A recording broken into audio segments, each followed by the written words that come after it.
Hello friends, आपका स्वागत है अपनी पाठशाला चैनल में। ये वाला वीडियो प्रोफेशनल नॉलेज पे बनाया हुआ है। ये एमसीक्यू नंबर 18 है। इसके पहले के वीडियो अपलोड किए जा चुके हैं 17 तक, एमसीक्यू नंबर 17 तक। आप लोग प्लेलिस्ट में चेक कर सकते हैं, यहाँ पे भी आपको लिंक मिल जाएगा उसका। चैनल अगर अभी तक सब्सक्राइब नहीं किया है तो चैनल सब्सक्राइब जरूर से कर लीजिएगा, नोटिफिकेशन इनेबल कर लीजिएगा ताकि आगे आने वाले वीडियोज़ की नोटिफिकेशन आपको मिलते रहें। इस वाले वीडियो के अंदर बेसिकली जो क्वेश्चंस हैं वो CIL के लिए, CIL सिस्टम IT जो एग्ज़ाम है और जो क्रिस का एग्ज़ाम है JAC का, उसके लिए इम्पॉर्टेंट है। तो वीडियो स्टार्ट करते हैं। क्वेश्चन नंबर 1 में आपसे पूछा गया है, इन C++ static data members definition is given. मतलब आपसे पूछा गया है कि स्टैटिक डेटा मेंबर जो होते हैं C++ के अंदर, उनकी डेफिनेशन कहाँ पे दी जाती है। अच्छा, इसको एक बार हम समझ लेते हैं। स्टैटिक डेटा मेंबर की अगर हम बात करें तो इसकी कुछ क्वालिटीज़ होती है। क्वालिटीज़ अगर हम देखें तो पहली जो क्वालिटी है, मतलब पहला जो पॉइंट है वो क्या है आपका, कि ये हमेशा इनिशलाइज होता है हमेशा 0 से। मतलब जब भी आप स्टैटिक डेटा मेंबर के बारे में बात करेंगे तो वो अगर इनिशलाइज होगा तो हमेशा वैल्यू इनिशलाइज होगी 0 से। कब होगी? जब इसका फर्स्ट ऑब्जेक्ट क्रिएट किया जाता है। तो यहाँ पे ये बात समझ लीजिएगा कि जब भी कोई क्लास के अंदर स्टैटिक डेटा मेंबर बनाया गया और उस क्लास का पहला ऑब्जेक्ट जब क्रिएट किया गया तो उसकी वैल्यू जो होगी वो हमेशा 0 से इनिशलाइज होगी।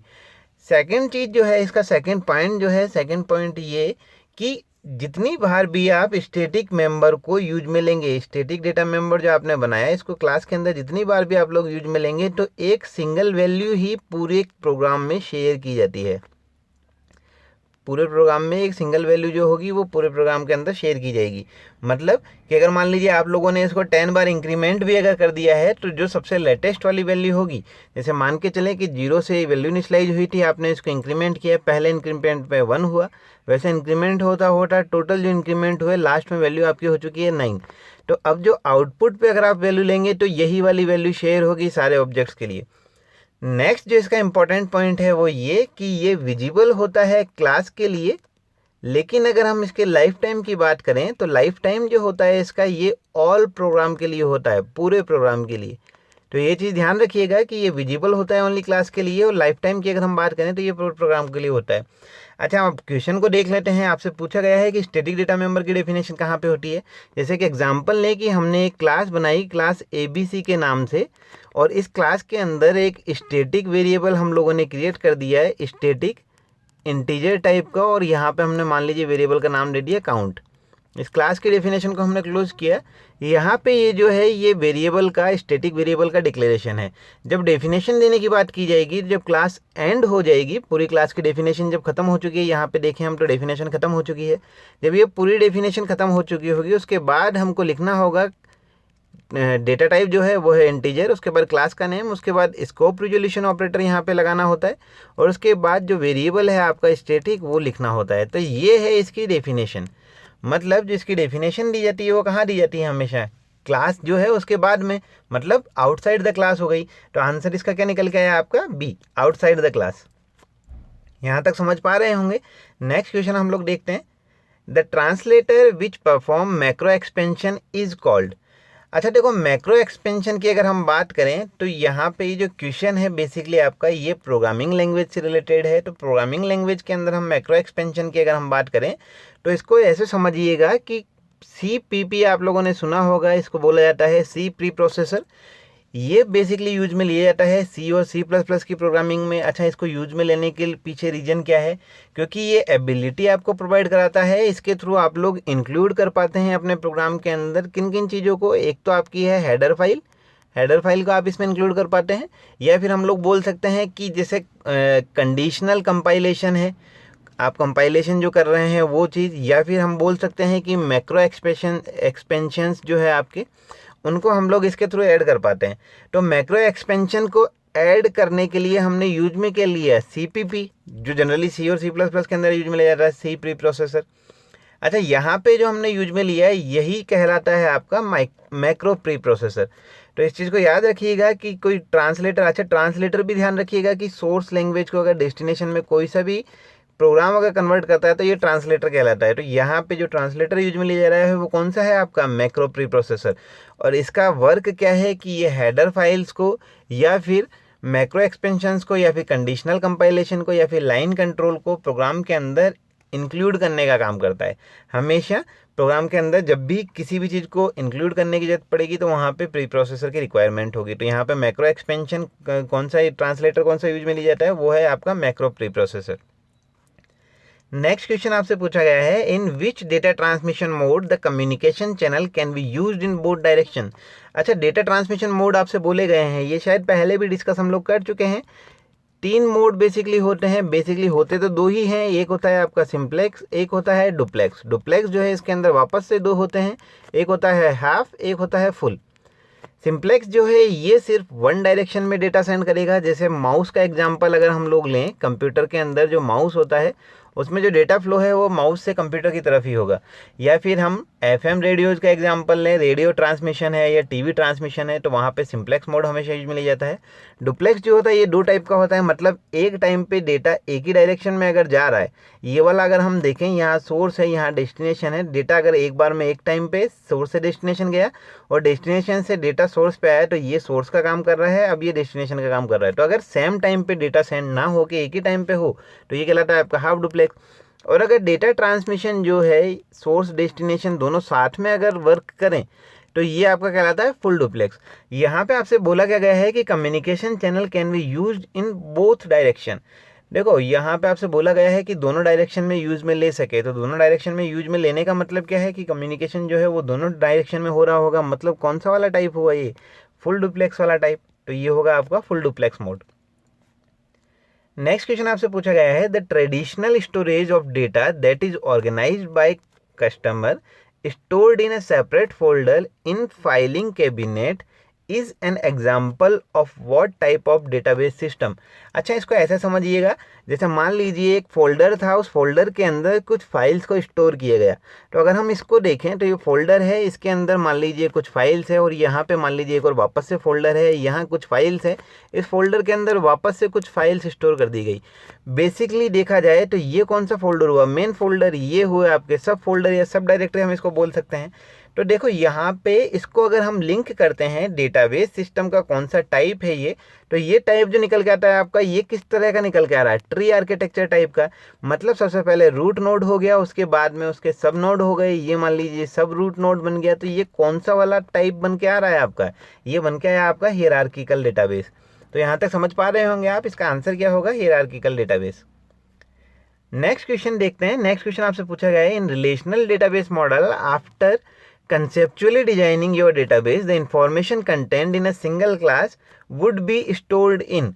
अच्छा, इसको ऐसे समझिएगा कि रिलेशनल डेटाबेस मॉडल की यहाँ पे बात की जा रही है, इसमें कॉन्सेप्चुअली डिजाइनिंग हो चुकी है आपके डेटाबेस की। The information content in a single class would be stored in. देखो स्कीमा पहले बनाया जा चुका है, ये अगर हम देखें कि एक डेटाबेस बनाया गया है, यहाँ पे नेम ले लिया गया और यहाँ पे रोल नंबर ले लिए गए, स्टूडेंट के यहाँ पे नेम और रोल नंबर ले लिए गए, मतलब स्कीमा बन चुका है। तो अब जो डेटा स्टोर होगा वो किसके अंदर होगा, इस स्कीमा के अंदर ही होगा, ये पूरा स्ट्रक्चर जो बना हुआ है। तो ये स्ट्रक्चर आपका क्या कहलाता है, ये स्ट्रक्चर आपका कहलाता है टेबल। तो आंसर इसका क्या हुआ, टेबल। मेटा डाटा जो है इस पर क्वेश्चन जनरली पूछे जाते हैं, ये कहलाता है आपका data about data, data about data. अच्छा, इसका एग्जाम्पल अगर पूछ लिया जाए तो इसका एग्जाम्पल होता है आपका इंडेक्सिंग। इंडेक्सिंग जो है ये इसका एग्जाम्पल कहलाता है आपका। नेक्स्ट क्वेश्चन आपसे पूछा गया है, which program is use to produce print out of data in user defined manner. इसको ऐसे समझिएगा कि मान लीजिए ये आपका डेटाबेस है, इसका आप प्रिंट आउट चाहते हैं किस वे में, जो यूजर की अभी रिक्वायरमेंट है। तो इसको ऐसे समझिएगा कि एक प्रोग्राम है आपका, उस प्रोग्राम का काम क्या है कि यहाँ पे मान लीजिए आपका डेटाबेस हो, चाहे यहाँ पे आपकी वैल्यू XML के अंदर रहे, चाहे हम लोग ये बोलें कि यहाँ पे जो वैल्यू है आपकी वो है आपकी स्प्रेडशीट फॉर्म में, मतलब आपकी जो MS Excel वगैरह होती है स्प्रेडशीट फॉर्म में। तो यहाँ की जो वैल्यूज़ है, इन वैल्यूज़ को आपको क्या करना है, यूजर डिफाइंड, मतलब यूजर के अकॉर्डिंग या यूजर डिफाइंड मैनर के अंदर उन वैल्यूज़ को प्रिंट देना है, ताकि यूजर के मतलब यूजर जो है वो सेटिस्फाई रहे, उसका सेटिस्फेक्शन हो सके। तो इसके लिए बेसिकली जो यूज में लिया जाता है वो होता है आपका रिपोर्ट जनरेटर। यहाँ पे यूज में लिया जाने वाला प्रोग्राम जो है वो है आपका रिपोर्ट जनरेटर। नेक्स्ट क्वेश्चन आपसे पूछा गया है, a special value distinct from 0, blank or any other value that indicates the value of the field is missing और अदरवाइज अननोन इज कॉल्ड। अच्छा, यहाँ पे देखो बात जो हो रही है बेसिकली एक टेबल की बात हो रही है। जैसे मान के चले ये टेबल है, इसमें यहाँ पे x वैल्यू है, यहाँ पे y वैल्यू है।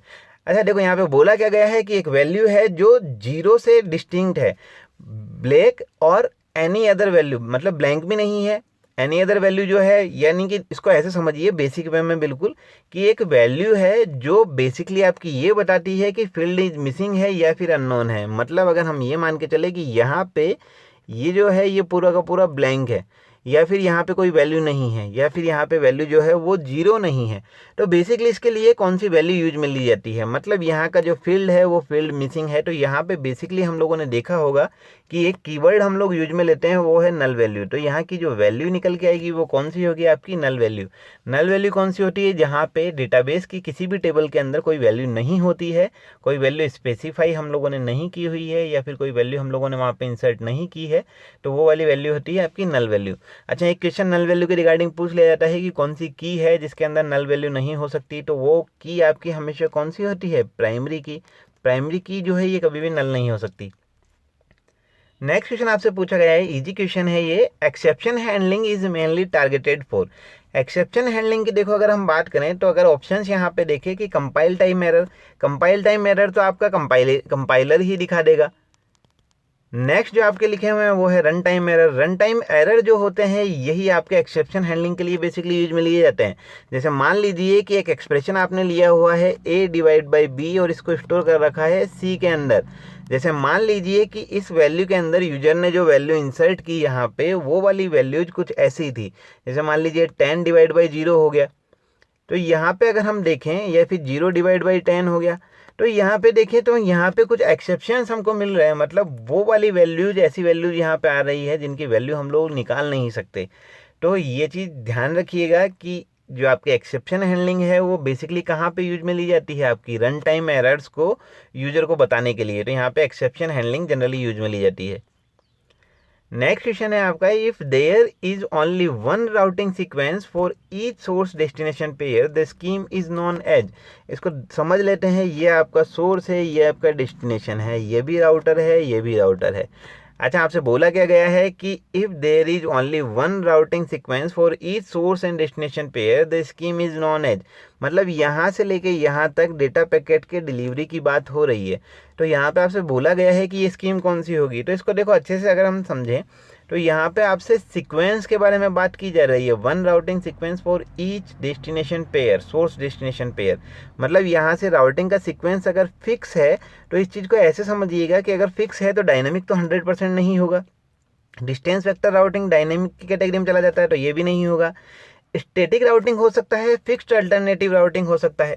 तो अगर यहाँ पे हम देखें तो आपसे जो बोला गया है कि राउटिंग सीक्वेंस है, तो यहाँ पे इसको ऐसे समझिएगा कि बेसिकली जो फिक्स अल्टरनेट राउटिंग है इसको फिक्स्ड पाथ राउटिंग भी कहा जाता है, फिक्स पाथ राउटिंग।